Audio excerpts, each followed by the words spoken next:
Assalamualaikum warahmatullahi wabarakatuh. Perkenalkan, nama saya Muhammad Adi Pasat selaku pembuka dari presentasi hak asasi manusia dan demokrasi.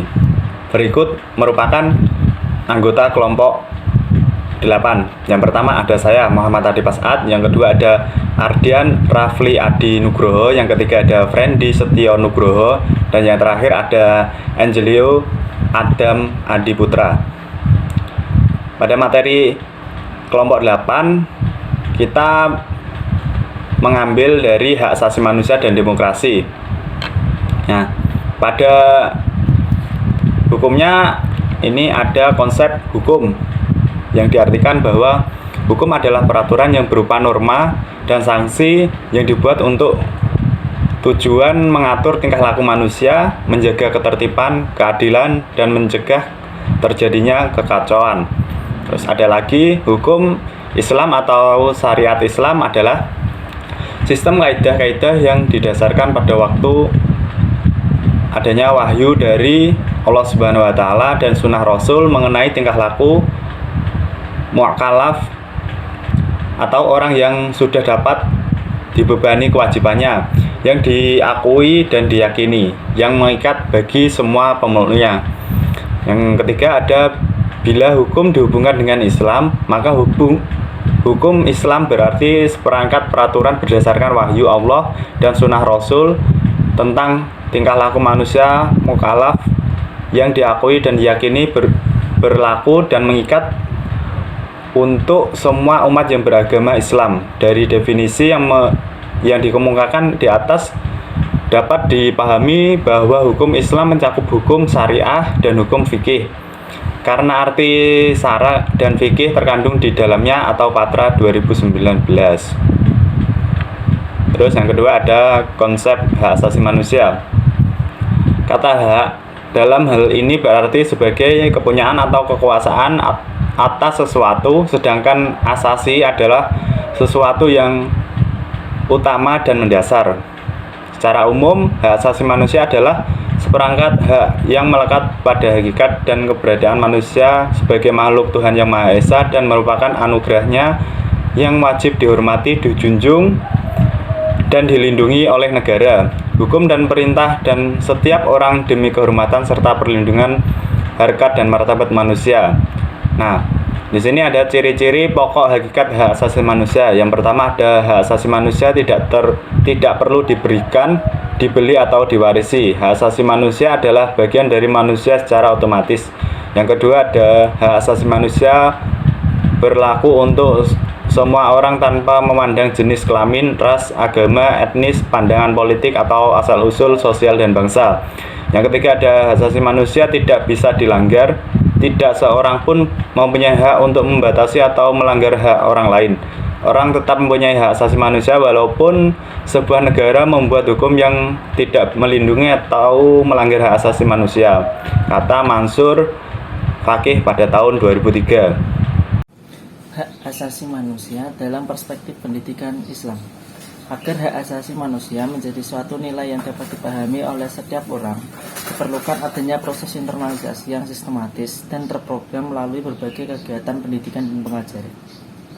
Adapun dorongan utama untuk menekankan perlunya nilai-nilai HAM dalam pelaksanaan pendidikan di lingkungan sekolah antara lain adalah karena diperlukannya perubahan sistem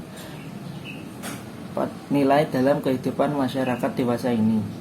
Menurut UNESCO, untuk memperkuat pembentukan nilai dan kemampuan seperti solidaritas, kreativitas, tanggung jawab, toleransi, dan sebagainya, perlu adanya internalisasi nilai-nilai hak asasi manusia dalam setiap kurikulum yang digunakan oleh setiap jenjang pendidikan. Kemudian konsep demokrasi Islam. Demokrasi Islam adalah ideologi politik yang berusaha menerapkan prinsip-prinsip Islam ke dalam kebijakan publik dalam kerangka demokrasi. Teori politik Islam menyebutkan tiga ciri dasar demokrasi Islam. Yang pertama, pemimpin harus dipilih oleh rakyat. Yang kedua, tunduk pada syariah. Dan yang ketiga, berkomitmen untuk mempraktikkan syura. Syura yaitu sebuah bentuk konsultasi khusus yang dilakukan oleh Nabi Muhammad SAW yang dapat ditemukan dalam berbagai hadis dengan komunitas mereka. Kemudian ciri-ciri suatu pemerintahan demokrasi adalah sebagai berikut. adanya keterlibatan warga negara dalam pengambilan keputusan politik baik langsung maupun tidak langsung, adanya pengakuan, penghargaan, dan perlindungan terhadap hak asasi rakyat atau warga negara, adanya persamaan hak bagi seluruh warga negara dalam segala bidang, kemudian adanya lembaga peradilan dan kekuasaan kehakiman yang independen sebagai alat penegakan hukum. Selanjutnya adanya kebebasan dan kemerdekaan bagi seluruh warga negara. Kemudian adanya pers yang bebas untuk menyampaikan informasi dan mengontrol perilaku dan kebijakan pemerintah. Kemudian adanya pemilihan umum untuk memilih wakil rakyat yang duduk di lembaga perwakilan rakyat. Selanjutnya adanya pemilihan umum yang bebas, jujur, dan adil untuk menentukan pemimpin negara dan pemerintahan serta anggota lembaga perwakilan rakyat. Dan yang terakhir adanya pengakuan terhadap perbedaan keragaman baik suku, agama, golongan, dan sebagainya. Selanjutnya sumber hukum Islam. Yang pertama adalah Al-Quran. Al-Quran adalah kumpulan wahyu atau firman Allah yang disampaikan kepada Nabi Muhammad SAW berisi ajaran tentang keimanan yang berupa akidah, tauhid, iman, kemudian peribadahan yang berupa syariat, dan budi pekerti yang berupa akhlak. Secara harfiah, Al-Quran artinya bacaan, qara ya, atau dalam bahasa Arabnya qara'a, yaqra'u, dan Quranan. Sebagaimana firman Allah dalam Quran surat 75 ayat 17 sampai 18 yang memiliki arti, sesungguhnya atas tanggungan kamilah mengumpulkannya di dadamu dan membuatmu pandai membacanya. Apabila kami telah selesai membacakannya, maka ikutilah bacaannya itu. Hadis. Menurut para ahli, hadis identik dengan sunnah, yaitu segala perkataan, perbuatan, tarkir, atau ketetapan, sifat, keadaan, tabiat, ataupun watak, dan perjalanan hidup Nabi Muhammad SAW, baik yang berkaitan dengan masalah hukum maupun tidak. Namun, menurut bahasa, hadis berarti ucapan atau perkataan. Adapun menurut istilah, hadis adalah ucapan, perbuatan, atau tarkir Rasulullah SAW yang diikuti oleh umatnya dalam menjalani kehidupan. Diriwayatkan dari segi banyak sedikitnya orang yang meriwayatkan, hadis dibagi menjadi 3. Yang pertama hadis mutawatir, hadis masyhur, dan yang terakhir hadis ahad. Ditinjau dari segi kualitas perawinya, hadis dapat dibagi menjadi 4, yaitu hadis sahih, hadis hasan, hadis doif, hadis maudhu. Ijtihad. Kata ijtihad berasal dari kata ijtihada, yajtahidu, ijtihad, dan yang berarti mengerahkan segala kemampuan untuk menanggung beban. Menurut bahasa, ijtihad artinya bersungguh-sungguh dalam mencurahkan pikiran. Adapun menurut istilah, ijtihad adalah mencurahkan segenap tenaga dan pikiran secara bersungguh-sungguh untuk menetapkan suatu hukum. Oleh karena itu, tidak disebut ijtihad apabila tidak ada unsur kesulitan di dalam suatu pekerjaan. Bentuk ijtihad dapat dikelompokkan menjadi 3 macam, yaitu sebagai berikut. Yang pertama, ijma, qiyas, dan masalah mursalah. Orang yang berijtihad harus memiliki syarat sebagai berikut.